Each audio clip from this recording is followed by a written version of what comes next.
नमस्कार, आप देख रहे हैं जनता मांगे जवाब। मैं हूं आपके साथ राघवेंद्र। साय सरकार के 2 साल पूरे होने पर छत्तीसगढ़ की राजनीति गर्मा गई है। एक और बीजेपी सरकार अपनी योजनाओं और मोदी गारंटी पूरी होने को बड़ी उपलब्धि बताकर जश्न की तैयारी में है। वहीं कांग्रेस इन 2 सालों को प्रदेश की बर्बादी करार दे रही है। आरोप प्रत्यारोप के बीच अब सियासी टकराव और भी तेज होने वाला है। आज इसी पर चर्चा होगी, लेकिन उससे पहले यह रिपोर्ट देख लीजिए।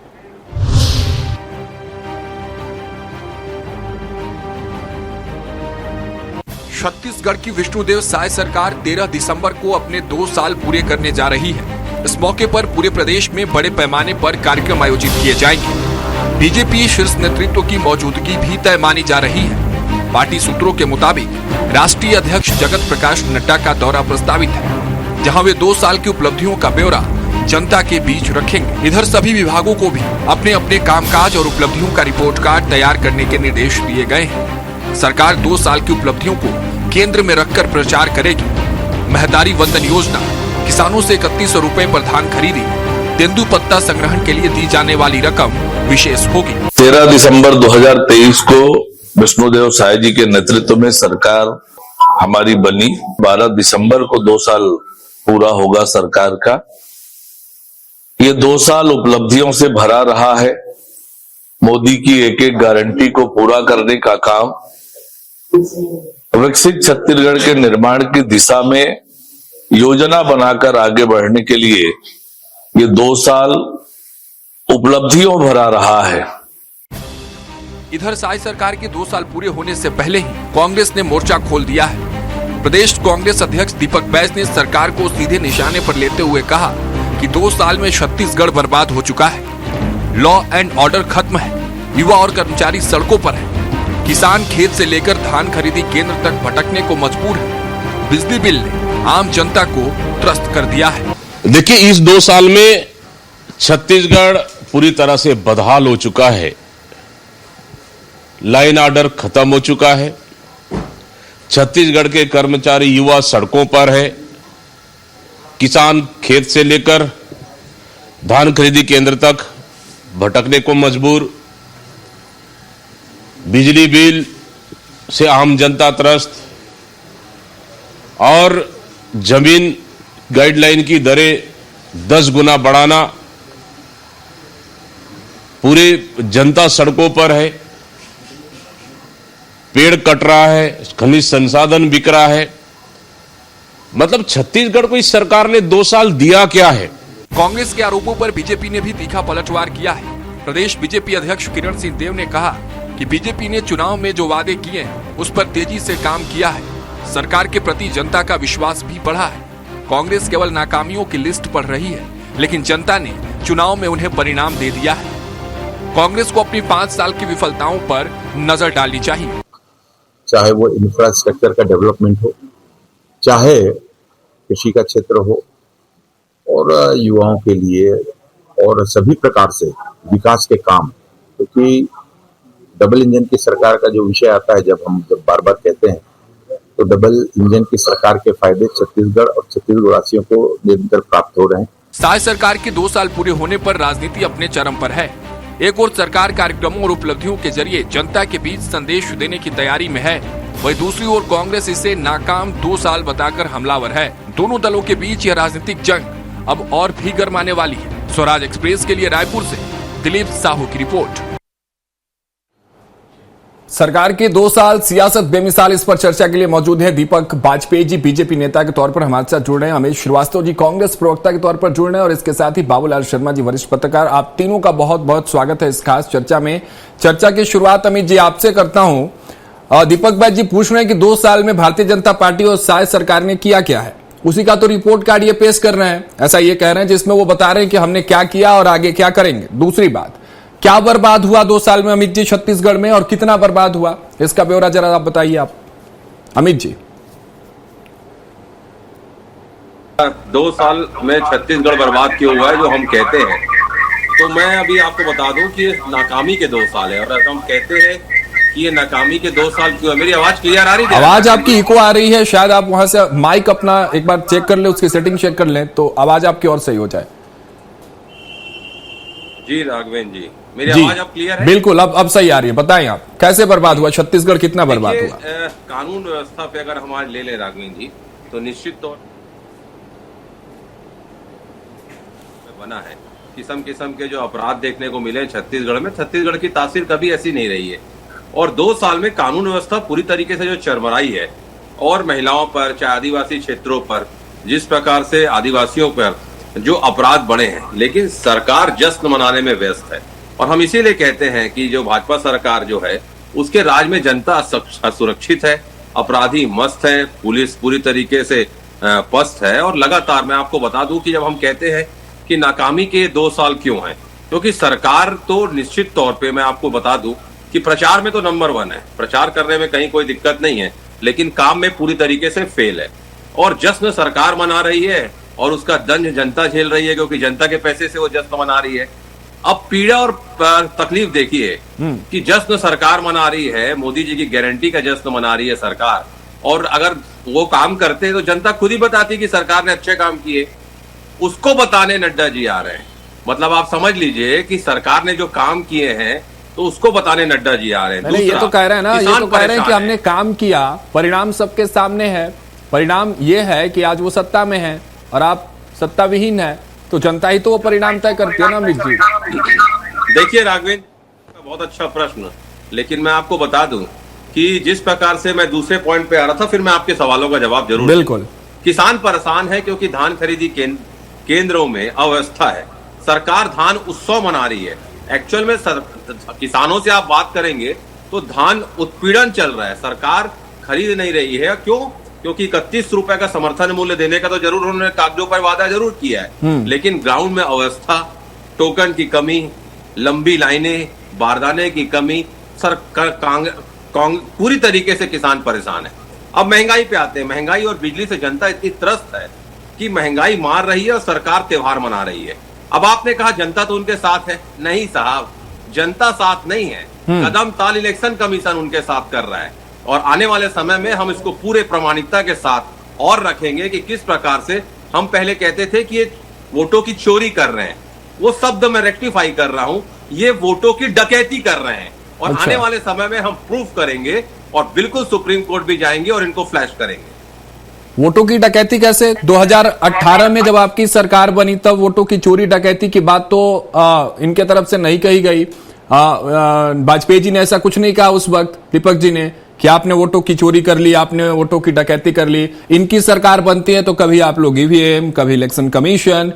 इससे मुझे लगता है अमित जी कि अंदर क्या हो रहा है उसको झांकने, उसको समझने की बेहतर जरूरत है। बाकी प्रमाण की जो आप बात कर रहे हैं, जब उस प्रमाण के साथ आप आधार लेकर सामने खड़े होंगे तब उस इमारत की आधार मजबूत मानी जाएगी। ऐसे नैरेटिव सेटिंग से कुछ नहीं होने वाला। इसका जीता जागता उदाहरण बिहार है अमित जी।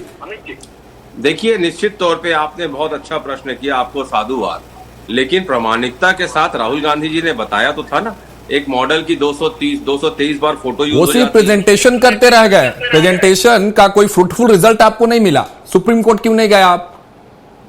फिर वो एक अलग चर्चा, एक अलग विषय हो जाएगा अमित जी, इस पे आप जवाब दीजिए। जी देखिए, आपने ठीक कहा, अलग विषय इसलिए नहीं है क्योंकि आपने कहा कि जनता इनके साथ है और मैंने कहा जनता इनके साथ नहीं है। अगर जनता इनके साथ रहती तो मैं अलग विषय नहीं, सिर्फ 10 second, just give me 10 second, मैं बताता हूं प्लीज। बिल्कुल, देखिए, अगर जनता इनके साथ होती तो ये वहां से जो इलेक्शन कमीशन चूज करने का जो 3 कमेटी होती है, वहां से चीफ जस्टिस को हटा के अपने आदमी को नहीं बैठाते। दूसरा, जब हम कहते हैं हमें सीसीटीवी फुटेज दे दीजिए, तो ये 6 महीने का प्रावधान था, उसको 45 दिन नहीं करते। अब समझ में आता है why they are destroying the CCTV footage. अब समझ में आता है। ठीक है, मैं आपके माध्यम से कहना चाहता हूं कि लगातार ये 2 साल जो है, अगर आप छत्तीसगढ़ की जनता से पूछेंगे तो ये 2 साल उपलब्धि नहीं, ये आंदोलन और छत्तीसगढ़ में असंतोष के हैं। लगातार सरकारी कर्मचारी आंदोलन। ठीक है, दीपक जी से जवाब लेते हैं इसका। अमित जी, दीपक जी से जवाब लेते हैं। दीपक जी, क्यों बर्बाद कर रहे हैं छत्तीसगढ़ को, ऐसा ये पूछ रहे हैं अमित जी।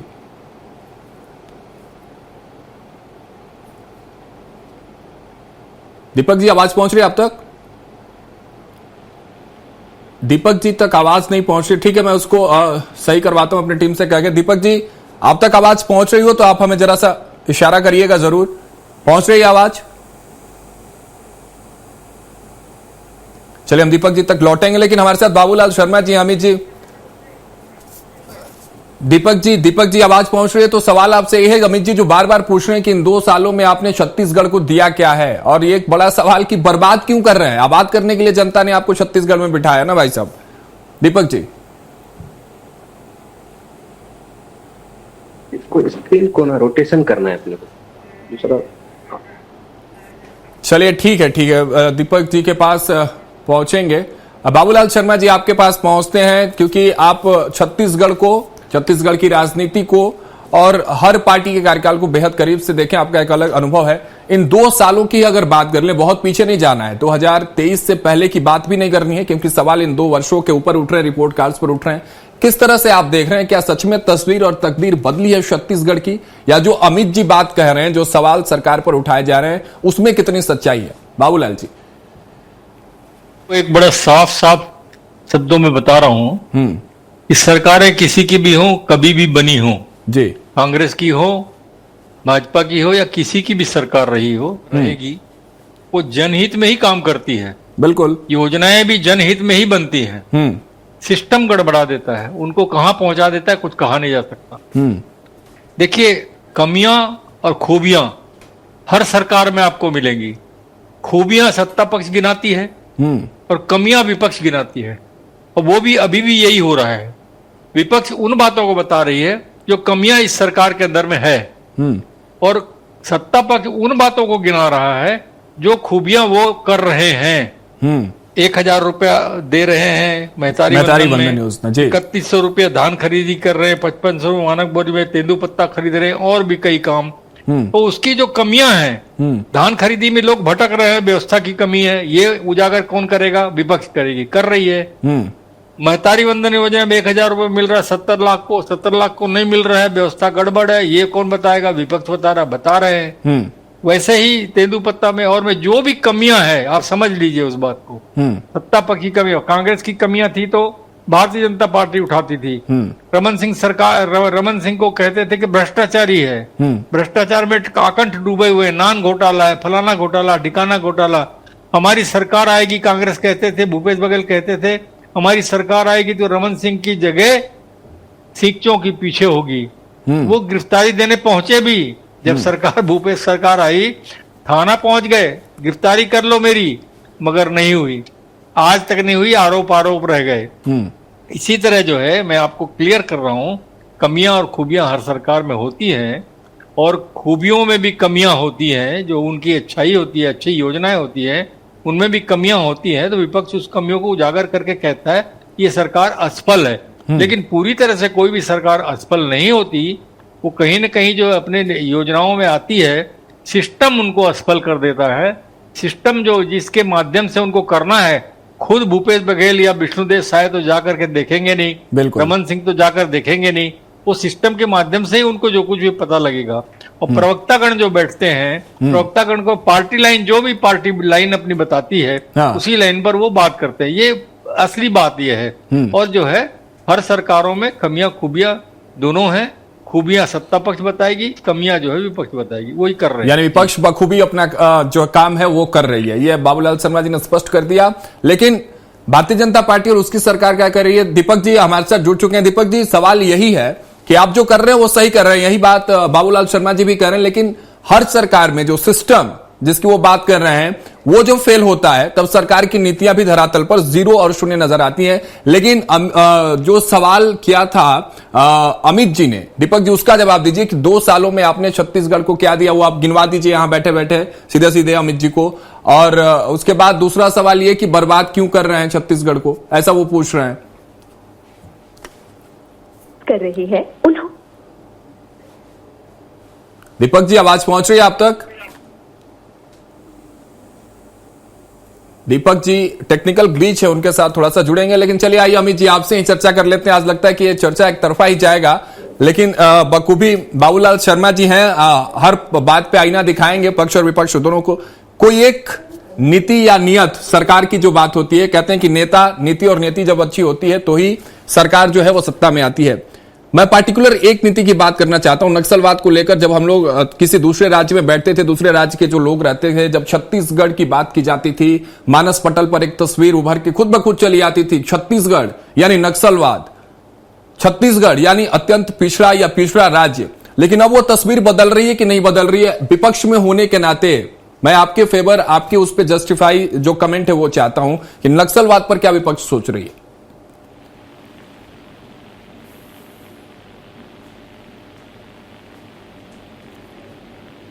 मुसीबत से जो हम दंड झेल रहे थे, और खास करके हमने छत्तीसगढ़ियों ने तो जीरम घाटी जो राजनीतिक साजिश हुई थी और जिस प्रकार से सबसे बड़े विश्व की राजनीतिक नरसंहार हुआ था, उसको हमने देखा है।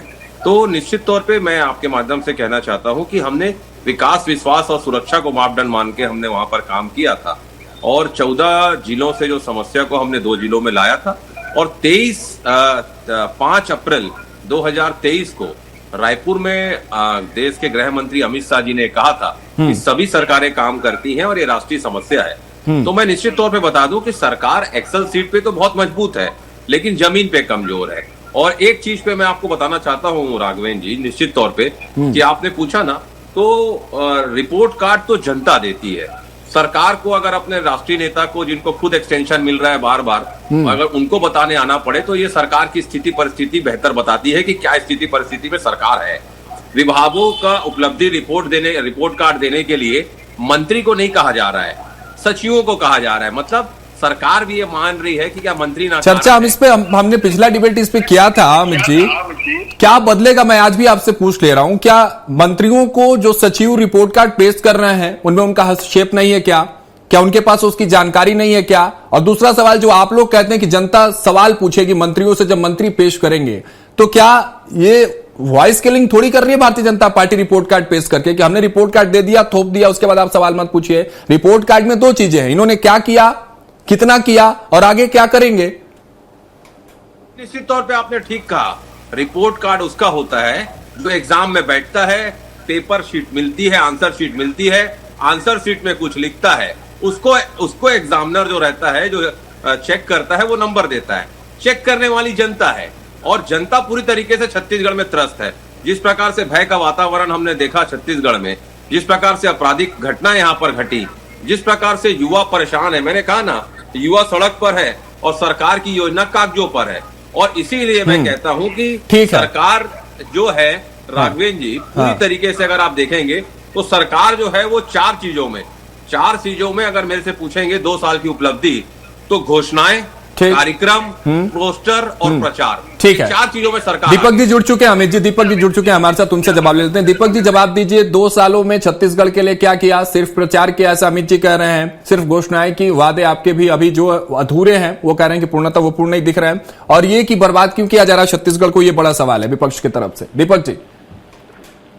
हाँ, आप लोगों को मेरा नमस्कार। कुछ नेतृत्व की वजह से मैं आपसे नहीं जुड़ पा रहा था, लेकिन मैं कांग्रेस के जो प्रवक्ता हैं जी, जो कह रहे हैं कि छत्तीसगढ़ बर्बाद हो रहा है या बर्बाद किया जा रहा है, मैं ये बताना चाहता हूं कि छत्तीसगढ़ में 2003 से 2018 तक में जो विकास हुआ, उसके बाद भूपेश बघेल जी की सरकार आई, कांग्रेस की सरकार आई, और प्रदेश की जनता ने उनको 75 सीट के ऊपर जिता के दिया। लेकिन उन्होंने 5 साल के अंदर में जो गड्ढा किया, जो कर्जा किया, और छत्तीसगढ़ के अंदर में गुंडागर्दी, अराजकता और सारा विकास काम ठप हो गया। उसके बाद जनता ने लगा कि हमने जो 18 में एक परिवर्तन का मामला लिया था कि चलो बहुत साल हो गया, थोड़ा परिवर्तन करके देख लेते हैं, और 5 साल के अंदर ही जनता ये समझ में आ गया, कर्मचारी, अधिकारी, आम पब्लिक, किसानों को समझ में आ गया, युवा बेरोजगारों को समझ में आ गया कि हमने बहुत बड़ी गलती की, और जो बहुत बड़े मार्जिन से कांग्रेस जीती थी उसको पलटते हुए भारतीय जनता पार्टी की सरकार बनाई। और 2 साल के अंदर में जैसे ही हमने बना, आपको पता है कि किसानों के लिए हमने क्या किया, 31 रुपए में हमने धान खरीदना चालू किया। 2 साल का रुका हुआ जो हमारा बोनस था उसको हमने दिया। जैसे ही विश्वदेव साय की सरकार बनी, सरकार बनने के बाद तुरंत हमने इस प्रदेश का विकास काम के लिए जुड़ गए, और जो इन्होंने पूरे 5 सालों में जब गड्ढा किया था, आज पूरे सड़कों का हाल इन्होंने 5 साल में 5 किलोमीटर सड़क नहीं बनाया, वो पूरे प्रदेश की स्थिति खराब कर दिया इन्होंने। उसके बाद आज आप देखेंगे कि अभी फिलहाल कुछ ही दिन पहले शिवराज सिंह चौहान जी आए, उन्होंने इस प्रदेश के अंदर में पूरे ग्रामीण क्षेत्र के विकास के लिए उन्होंने लगभग 2000 करोड़ से ऊपर के योजना और अन्य राशि की स्वीकृति करी। आज राजपूत से लेके धमतेरी के बीच में 4 लेन बना, धमतेरी से लेके बस्तर के बीच में 4 लाइन का कुछ दिनों में काम चालू हो जाएगा। वहां पर केशकाल के अंदर में जो हमारा इन्होंने 5 साल में जो रोड बनाया, इतने इकट्ठे हो गए, अराजकता फैले, नक्सलवाद के। मैं बस्तर का हूँ, मैं दंतेवाड़ा का हूँ। आज ये चीज क्या है कि क्या विश्वास नहीं करेंगे कि उसमें कोई भी तरह का व्यक्ति वो सड़क में शाम को 6 बजे के बाद घर अंदर चले जाता था और घबराहट होती थी। आज जब से बीजेपी की विष्णुदेव साय की सरकार और केंद्र में जब एक अल्टीमेटम दिया गया, या तो गन डाउन कर दो, लोकतंत्र को मानो, संविधान को मानो, तो आज ये देखेंगे कि आज 2000 से ऊपर लोगों ने सरेंडर कर चुके हैं। आज 250 से ऊपर लोगों का इनकाउंटर हुआ है। तो कहीं ना कहीं धीरे धीरे लोग मुख्य धारा से और संविधान की और लोकतांत्रिक व्यवस्था में आज जो नक्सलिज्म और वामपंथी विचार की उस व्यवस्था में उस पुनर्वास नीति के तहत आ रहे हैं। मियां दीनदयाल योजना के तहत ग्रामीण और नक्सल बेल्टों में काम हो रहा है। और आज के समय में 9 केंद्रीय दीपक जी किसान को लेकर एक महत्वपूर्ण सवाल, क्योंकि हम लोग कहते हैं कृषि प्रधान देश है। छत्तीसगढ़ में किसानों की व्यवस्था पर रिपोर्ट कार्ड आपके क्या है? इस पर भी गंभीर सवाल विपक्ष पूछ रहे हैं, कह रहे हैं किसान परेशान है, उसको लेकर क्या रिपोर्ट कार्ड है? नहीं, देखिए किसान, ये कांग्रेस जो आरोप लगा रही है, लेकिन हमने 3100 रुपया और उनके पाइप से धान को हम खरीद रहे हैं। दूसरा चीज उनका हम राशि की, और अभी भी पूरे प्रदेश में धान खरीदी चल रही है। पूरे प्रदेश में हमारा सरकारी अमला, प्रशासनिक अमला उसमें लगा हुआ है। और किसान को केंद्र की, हमारा किसान जो केंद्रीय योजना के केंद्र में मोदी सरकार भी साल भर के अंदर में, 1 साल में हमारे 6000 के किसानों को हम राशि 3 किस्तों में हम दे रहे हैं। तो किसान कहीं भी कुछ नहीं बोल रहा है। कांग्रेस बरगलाने का प्रयास करती है, हम किसानों को चले कि भाजपा सरकार चल रही है, चाहे सड़क का मामला हो, चाहे रोजगार का मामला हो, लेकिन यहाँ सुरक्षा का मामला भी सही है। और किसान जो है वो अपनी किसानी में व्यस्त है और इस प्रदेश की सरकार से खुश है। ठीक है, किस तरह की खुशियां 13 दिसंबर को देखने को मिलने वाली है? दीपक जी, आखिरी सवाल आपसे, क्योंकि जेपी नड्डा भी आ रहे हैं, सुनने में आ रहा है ऐसी तैयारियां आप कर रहे हैं, वरिष्ठ नेता जो है भारतीय जनता पार्टी की पहुंचने वाले उस दिन छत्तीसगढ़ में। आराम अमित जी आपके पास। सरकार जी, अभी जो आप 13 तारीख को बता रहे नड्डा जी का कार्यक्रम है, 2 साल का हमारा काम का हम उनके सामने रखेंगे। और जो आशीर्वाद केंद्र सरकार को हमको मिला है और लगातार प्रदेश में विकास हो रहा है, और राज्य सरकार और केंद्र सरकार की जो डबल इंजन की सरकार है वो लगातार प्रदेश की जनता के लिए सभी सेक्टर में, चाहे वो किसानी का क्षेत्र हो, चाहे उद्योग का क्षेत्र हो, चाहे सुख और समृद्धि और शांति का मामला हो, और सड़क का जाल बिछड़ा हो। ठीक है अमित जी आखिरी कमेंट, 30 सेकंड समय हमारे पास कम है, थोड़ा सा 30 सेकंड। राघवेंद्र जी, मुझे लगता है कि इन 2 सालों में छत्तीसगढ़ की उम्मीदें 2 साल पीछे चले गई। दूसरा, दम तोड़ती परियोजनाओं पर फूलों का तोरण बांधकर सरकार जश्न मनाना चाहती है। लेकिन मैं फिर कह दूं कि 2 साल लॉ एंड ऑर्डर चरमराया, किसान धान खरीदी केंद्रों में लाइन में है, युवा बेरोजगार है, कर्मचारी आंदोलनरत है, और महंगाई हर घर में आग लगा रही है। तो ऐसा ठीक है, लेकिन अमित जी वही बात जो बाबूलाल शर्मा जी ने कही, वही मैं बात दोहराता हूं कि आप विपक्ष में अपनी भूमिका अदा कर रहे हैं, वो सरकार में रहकर अपनी भूमिका अदा कर रहे हैं, काम कर रहे हैं। लेकिन बाबूलाल शर्मा जी, चलते चलते आपसे आखिरी सवाल, देखिए जब सरकार रिपोर्ट कार्ड पेश करती है तो विपक्ष में एक डर का भी माहौल सेट होता है क्या? उस तरह का नरेशन या उस तरह की नैरेटिव जो है वो देखने को मिलती है विपक्ष में? क्या विपक्ष को लगता है कि रिपोर्ट कार्ड कहीं चुनावी हथियार न साबित हो जाए? आंकड़ों के बीच जो डिफरेंसेस हैं वो दोनों सरकार के बीच में सरकार पेश करना शुरू कर देती है, जनता की राय प्रभावित होने लगती है रिपोर्ट कार्ड से। तो ये जो सारे फैक्टर्स हैं रिपोर्ट कार्ड्स के बाद, क्या विपक्षी खेमे में इस तरह का कोई डर देखने को मिलता है? देखिए, रिपोर्ट कार्ड का महत्व तो ही इसी चीज में, जितना प्रचार रिपोर्ट कार्ड का होगा उतना लाभ मिलेगा। भारतीय जनता पार्टी अपनी जो अच्छी खूबियां हैं उसका रिपोर्ट कार्ड सामने लाती है। मेरा इसमें मत दूसरा है जी, कि आंकड़े विभाग के नीचे से आते हैं और ऊपर वाले जो उस आंकड़े को कहते हैं कि हमने ये कर लिया, हमने यहां तक पहुंच लिया, लेकिन उसकी आप व्यवस्था क्या है, मॉनिटरिंग क्या है उस चीज की, कि जो आंकड़े आ रहे हैं वो सही है? कौन मॉनिटरिंग करता है? आपका प्रभारी सचिव रहते हैं, प्रभारी आप नियुक्त करते हैं जिलों में, विधानसभा वार आप नियुक्त करते हैं, कार्यकर्ता आपके दुनिया भर के हैं। सारे लोग अगर हरे अच्छे काम में जो भी निर्माण कार्य हो रहे हैं, या सड़क बन रही है, या बिल्डिंग बन रही है, या कुछ भी काम हो रहा है, या धान खरीदी हो रही है, इसमें सही हो रहा है नहीं हो रहा है, इसमें कार्यकर्ता अगर ईमानदारी से जुड़ जाए, खुद शामिल ना हो जाए उसमें, अगर गड़बड़ियां हो रही है उसमें खुद शामिल ना हो और ईमानदारी से अगर देखरेख करे, मैं समझता हूं कि ये प्रदेश के लिए बहुत सौभाग्यशाली बात होगी। फिर वही मिला जुला के बाद बाबूलाल शर्मा जी, सिस्टम वाली बात आप जिसके इर्द गिर्द ये पूरा मैटर घूम रहा है कि सिस्टम अगर सुचारू रूप से सही रहेगा, एक्टिव रहेगा, तो इस तरह की कोई भी परेशानी और आंकड़ों में डिफरेंसेस की जो बात हम कर रहे हैं वो देखने को नहीं मिलेगी। समय हमारा हो चला है। बहुत बहुत शुक्रिया आप तीनों का, बाबूलाल शर्मा जी आपका, अमित जी आपका और दीपक जी आपका भी बहुत बहुत शुक्रिया हमारे साथ इस खास चर्चा में जुड़ने के लिए। फिलहाल इस चर्चा में मेरे साथ इतना ही। आप देखते रहिए स्वराज एक्सप्रेस।